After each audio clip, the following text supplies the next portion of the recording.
In this video, I'm going to show you how to multiply polynomials, specifically a binomial times a binomial using the box method.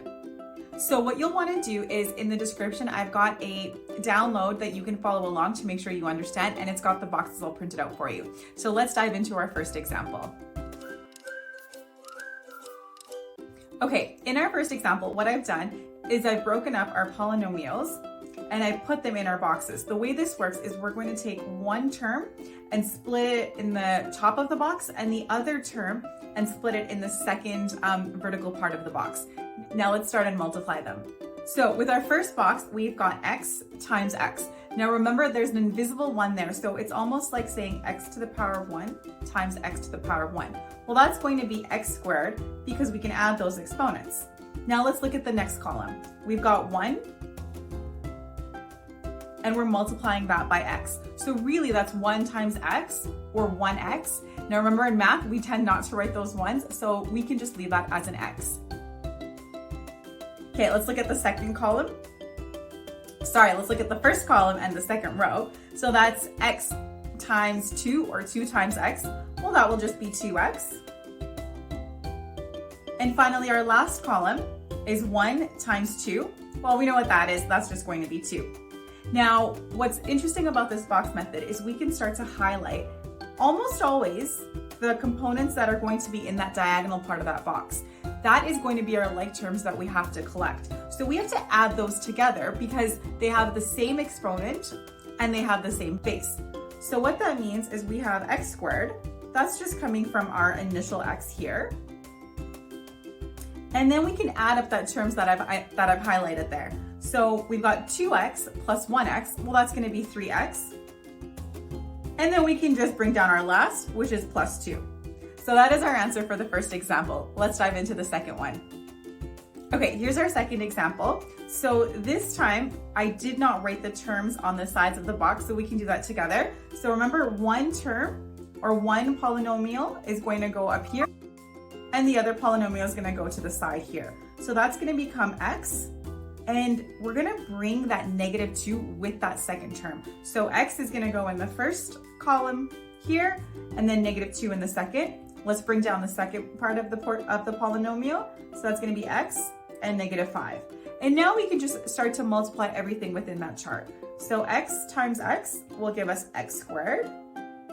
X times -2 this time. So -2 times x will give us -2x. And then x times, again, -5 will give us -5x.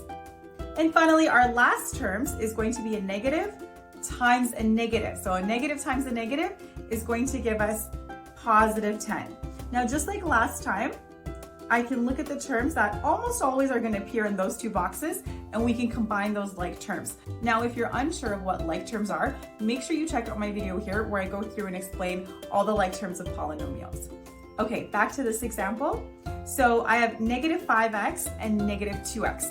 So what that means is I have 2 negative things and 5 negative things that I can just put together. So if I have 2 negative things and 5 negative things, it really means I have -7 things all together. So when my polynomial is all done here, it's going to become x squared minus 7x plus 10.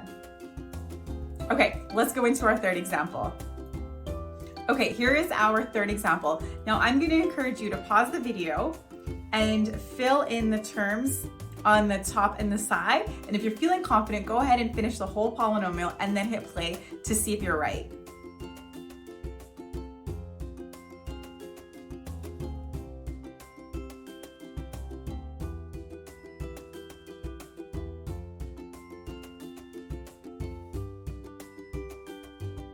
Okay. So whether you took my advice or not is up to you, but let's go ahead and let's do this one. So our x from the x minus sign is going to go in this portion here. -9 is going to go there. Remember to bring in that negative.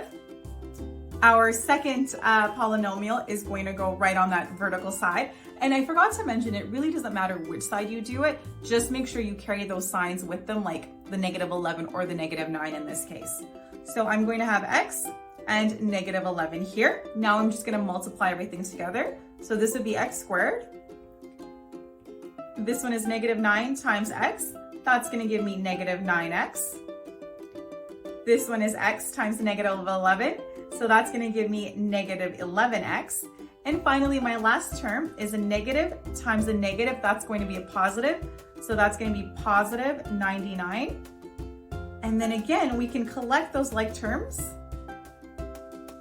So that all together, that's going to come out to be x squared minus 20x plus 99. Okay, in this page here, I do have a couple more examples that you can try on your own with answers as well. So I hope that works and good luck studying, everybody.